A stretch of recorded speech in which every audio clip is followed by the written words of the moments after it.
Yo les scènes, bienvenue sur DB Times, vos vidéos sur Dragon Ball. On se retrouve aujourd'hui pour l'analyse de l'épisode 112. Analyse complète évidemment, où on va justement traiter du staff, des notations qu'on pourrait donner. Qu'est-ce qu'était cet épisode finalement? Est-ce qu'il était bien? Est-ce qu'il était pourri? C'était bien ou pas bien? On va en parler.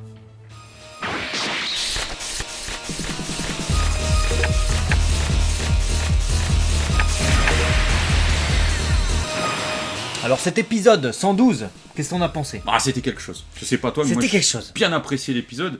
C'est pour ça que le résumé il va être super court parce qu'on a hâte justement de passer à la partie analyse Yep. et notation et de vous transmettre un peu comment on a observé l'épisode en deuxième lecture avec le staff et tout ça. Donc c'est un épisode qui commence évidemment avec Goku qui est pris en tenaille par trois guerriers de l'univers 3 qui l'encerclent parce qu'ils savent qu'il est affaibli suite à son combat contre Jiren. Donc il y a Kuit Sky, Ouais, Panchia et Bolaleta. c'est ça. Voilà.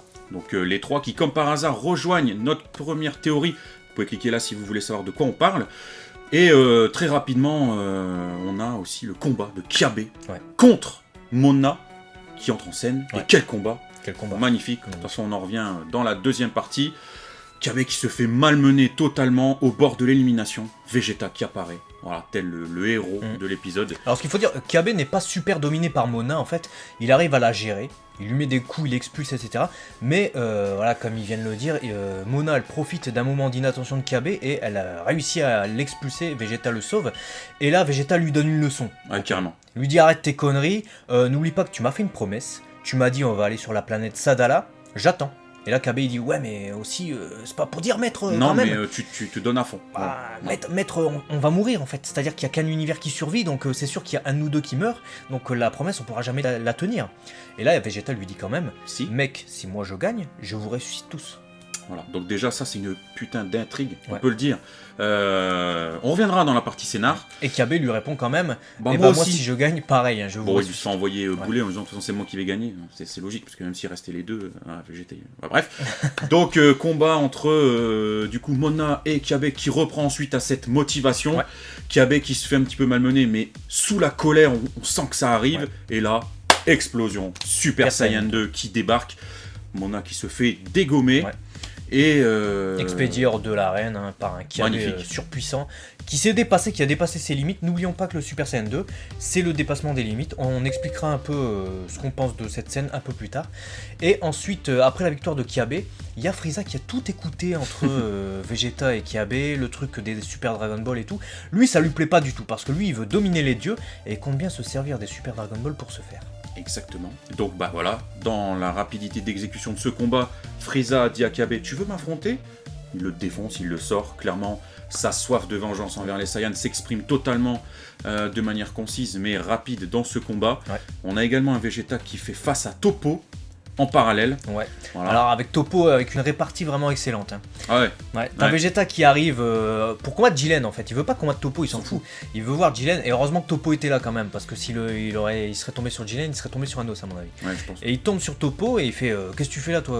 Moi je veux pas me battre contre un second.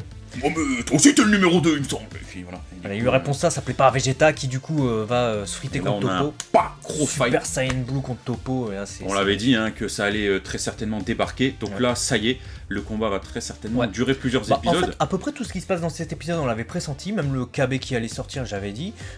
Kiabe qui allait se faire attaquer par Frieza. Frieza qui allait sortir. Je pensais que ça allait être qu'il allait me mettre en suspense et qu'il allait sortir dans le prochain épisode. C'était finalement, ils ont réussi à tout caser Mais dans non. le même épisode. C'est pas mal. Mais le seul truc qu'on n'a pas vu venir, c'est la toute fin. Pas Caulifla contre Goku, on le savait. Mais le Entre fait deux. que Vegeta et Goku combattent dos à dos, en fait, leurs ennemis respectifs. C'est vrai. Et Goku lui est encore contre les trois robots. Et Caulifla intervient et expulse les trois robots, pas de l'arène. Il reste sur l'arène, ce qui est intéressant pour le scénario. Ouais, bah, qui rejoint encore une fois ce qu'on vous a dit il y a quelques minutes sur la théorie. Elle les expulse et elle prend la place de l'adversaire de Goku. Voilà. Et en gros, bah, on a une fin explosive hein, qui Ouais. nous laisse sur une fin qui nous laisse sur notre fin. Et il reste 23 minutes. Et il reste 23 minutes au chronomètre. 23 Voilà. minutes avec 23 minutes d'épisode justement bien exploité par Yoshitaka Toshio, le scénariste de cet épisode, qui nous offre généralement de beaux épisodes, on va pas se mentir. Il y a parfois beaucoup de fanservice et de clins d'œil, mais toujours bien mené, et d'autant plus dans cet épisode. J'avais très peur, hein. Je vais vous la faire courte.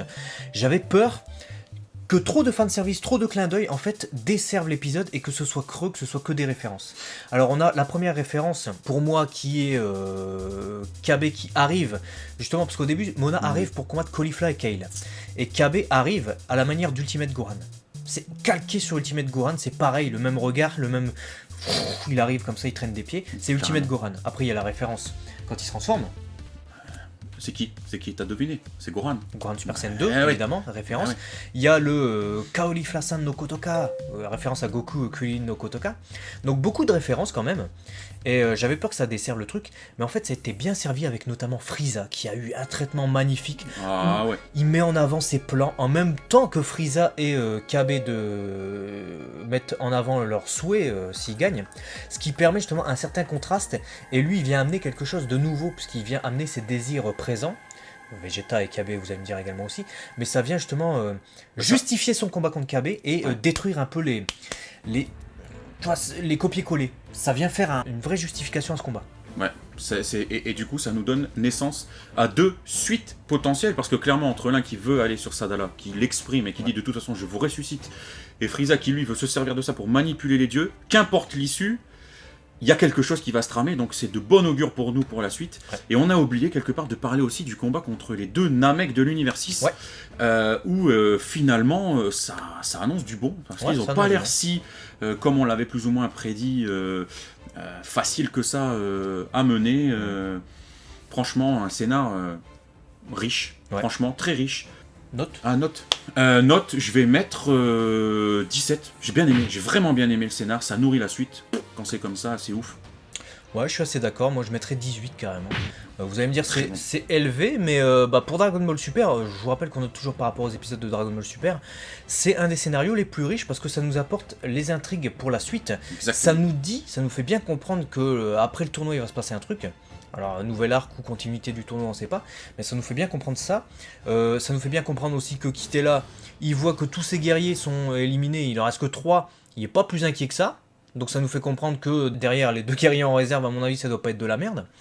On a Mona qui est... au début, c'est un peu le personnage caricatural, etc. Mais finalement, elle sert le scénario, elle sert Kabe, elle sert l'intervention de Vegeta. L'intervention de Vegeta, super bien réussie.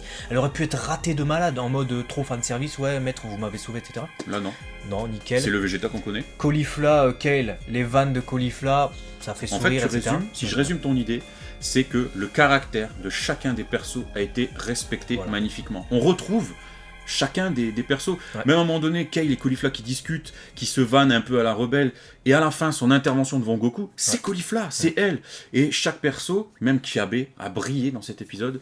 Donc voilà, c'était efficace et ça mérite la notation. On va passer du coup à l'animation. Et quelle animation! Quelle animation! Alors elle a été répartie entre 3 animateurs principaux, on va dire superviseurs. Ouais. Alors il y avait Paul Ano Nuevo, il y avait Joey Calanguian, parce que Calanguian c'est pas le même. Il fait pas pareil. Ce sera pas le même travail. Et Nashizawa. Et Koji Nashizawa dont on avait parlé dans les prédictions de Baba, on avait dit que ça allait être une animation de malade qui allait bouger dans tous les sens. Rapidité. Surtout que le storyboard était assuré, on va en parler juste après, par Naoto Shishida. Voilà, ça s'est senti. Et bah franchement. Regardez rapidement un petit peu les animations qui s'affichent sur l'écran. Le combat contre l'univers 6 est top. Kiabe contre Mona, regardez cette vivacité, ces punchies. Et on doit des phases d'animation à Kenji Myuma qui a fait un travail de malade, même à Young Setu qui ont fait des animations de taré. Myuma, pour moi, c'est lui qui a fait les plus belles animations de l'épisode. Il a fait Piina Saonel contre Goran Piccolo, les Kikora, etc. Il a fait Golden Frieza contre Kiabe. Et d'autres séquences de... Non, il était très beau l'épisode. On peut pas dire qu'il était moche. Franchement, c'est Etsuji qui a magnifiquement supervisé du coup cet épisode. Franchement, quand c'est punchy comme ça, on va aller à l'essentiel. Il y a rien de plus à dire. Vous l'avez vu, vous avez eu du spectacle. C'est ce qu'on aime. Et je vais mettre 17 aussi. Ouais, ils étaient pas beaucoup, et pourtant le talent était présent.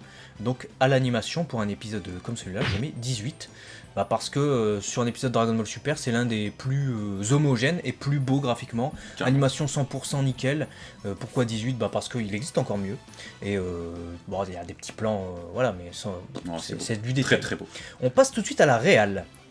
Alors la réal, résumé, la réal a sublimé l'animation. Le storyboard de Shida franchement, on sent Shida Sans Shida. dans tous les plans. Tu le sens. Regardez ces plans et regardez l'animation. Vous voyez les traits d'animation qui vont super rapidement comme ça. Les animateurs comme Myuma, Yongsetu savent les faire évidemment.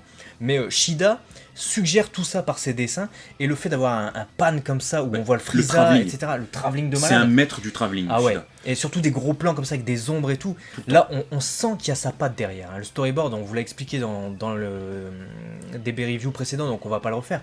Mais voilà, c'est énorme.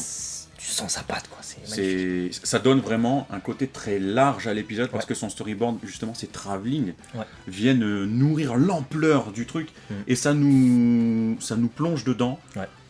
Voilà, c'était top. Et puis après, l'échange des plans. Ouais. Tout type de plans. Et le fait que EY, qui est le réalisateur, justement, a permis ces références étaient plutôt intelligents. Moi j'ai bien aimé le fait de la référence à Ultimate Gohan, comme j'ai dit tout à l'heure. C'est pas le fait de l'animation, parce que l'animation il fait que ce que le storyboard a décidé. Ouais, c'est le petit. Et le storyboard, je sais pas si vous avez remarqué, on en parle juste après dans la bande son, on va bien enchaîner, vous allez voir. C'est la musique de Dragon Ball Kai d'Ultimate Gohan quand Kiabe arrive.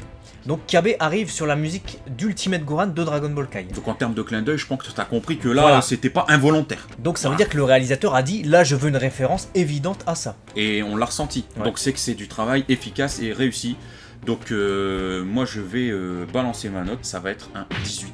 Ouais. Moi je mets... 18. Allez, 18. Je mets 18 parce que, chose qu'on n'a pas dite mais qui est super importante, tous les choix d'angle et de positionnement de la caméra est intelligemment réfléchi. Ouais. Quand on veut rendre inquiet une scène, les gros plans sont utilisés, les jeux de regard, et c'est pas toujours le cas, des fois on le fait un peu à foison. Là on a utilisé un type de plan caméra pour une ambiance et une sensation, et c'est très rare d'avoir ça. Et voilà, regardez la scène de fin, quand un caulifla a zoomé, tu sens la détermination, c'est fait exprès. Et c'est comme ça sur toute la richesse. Non, la réelle est vraiment. Donc elle est très bonne. Storyboard est réel, nickel. T'as mis ta note ouais, j'ai mis 18. 18. Bande son, du coup, un calage des musiques, je l'ai dit, Ultimate Gohan, mais il y a le calage, la musique finale avec Golden Frieza, qui commence avec Toppo contre Vegeta, qui se frite. Ça enchaîne sur Golden Frieza contre Kiabe, magnifique. Même plus tôt, les musiques sont dans l'épisode sont vraiment bien choisies. J'ai aimé les placements.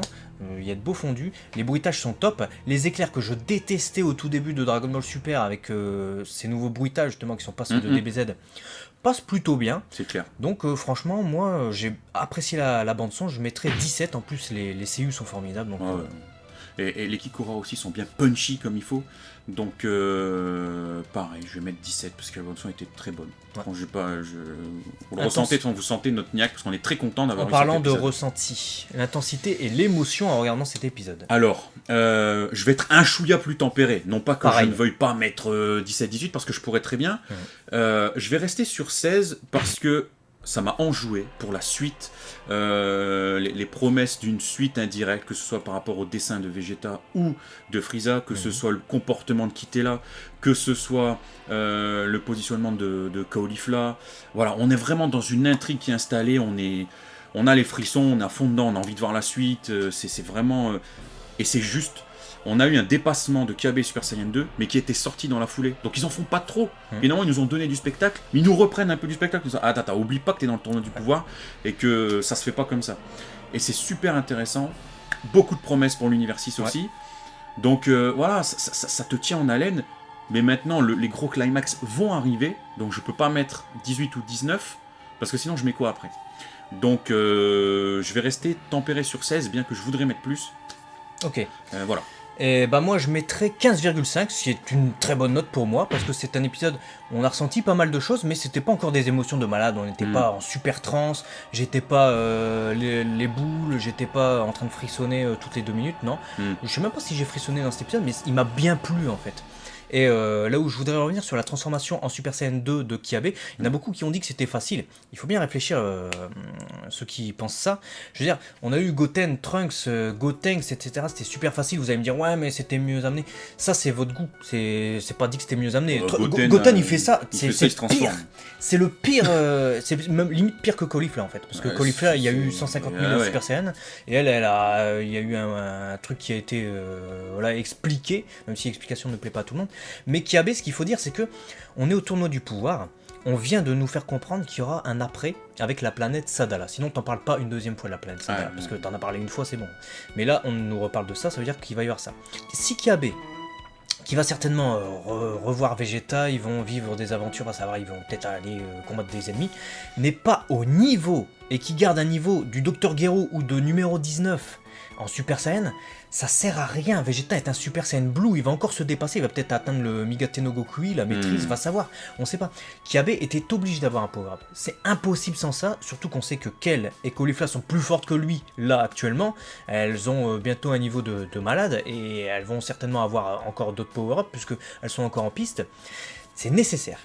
Absolument nécessaire, donc c'est ça qu'il faut bien comprendre, et voilà pourquoi j'ai pas eu de retenue par rapport à cette transformation, et j'ai apprécié pleinement l'épisode. Et puis moi je vais compléter ton propos en disant une phrase: n'oubliez pas que l'enjeu même de ce tournoi, c'est la survie de ton univers. Si tu te dépasses pas maintenant. Si tu te dépasses pas maintenant à aller chercher dans ton fort intérieur, que ce soit de la colère, que ce soit je sais pas quoi, du dépassement. Et on sent bien, c'est préparé, ça nous prépare, on voit des ki comme ça, voilà, qui commencent à naître. Il se transforme pas encore, mais tu sens qu'il y a une colère profonde, une envie de se dépasser, il se sent nul, il se dit il faut que je le fasse. Il y a des insultes sur son maître, sur Kale, Caulifla, et à un moment donné tu vires, parce que tu dis mais putain, mais il faut que je fasse un truc, et là tu t'énerves. Et c'est très bien mené, je veux dire, il n'y a pas de... On peut se dire, ouais, mais c'est un peu plus facile que Koran. Ouais, parce que la référence qu'on en a eue, c'est il a fallu attendre je ne sais combien de temps pour le voir. C'est pas pareil. Et ça, justement, il faut discerner ce qu'on a vécu, nous, en tant que spectateurs, qu'on a suivi, des transformations qui sont arrivées, en fait, pour des plots scénaristiques, donc des transformations qui n'existaient pas à l'époque, des transformations qui existent maintenant depuis longtemps, et les niveaux des personnages sont tellement hauts maintenant que si tu veux suivre, t'es obligé scénaristiquement, pour être intéressant, de mettre les personnages au même niveau. Sinon, c'est Tenshinhan, Yamcha. Ils suivent pas, du coup tu peux pas les mettre dans l'intrigue et du coup ils servent à rien. C'est ça. Voilà. Donc, du coup regardez la note globale de l'épisode. Il est très bien positionné, c'est pas étonnant. C'est pas étonnant. Il y en a qui ont dit qu'on a peut-être sous-noté l'épisode d'avant. Moi je l'ai noté comme je l'ai ressenti. Pareil. J'ai pas été enjoué par l'épisode d'avant. J'ai regardé en tant que spectateur, j'ai fait ouais, mais c'est tout. Alors cet épisode-là, je l'ai ressenti pleinement travaillé, bien travaillé sur tous les points, donc ça mérite la note que vous voyez. Exactement. Dites-nous, vous, qu'est-ce que vous avez pensé de cet épisode dans les commentaires, et quelle était votre scène favorite de cet épisode. On est curieux de voir justement qu'est-ce que vous allez nous dire, parce que nous, on hésite, on sait pas à dire laquelle était la meilleure de l'épisode. Parce qu'il y en avait pas mal. Il y en avait pas mal. C'est compliqué. Et on se retrouve très vite, en tout cas sur DB Times. N'hésitez pas à partager pour faire connaître toutes ces infos, et à bientôt. Ouais. Et mitraille les petits pouces comme ça. Matane. Allez.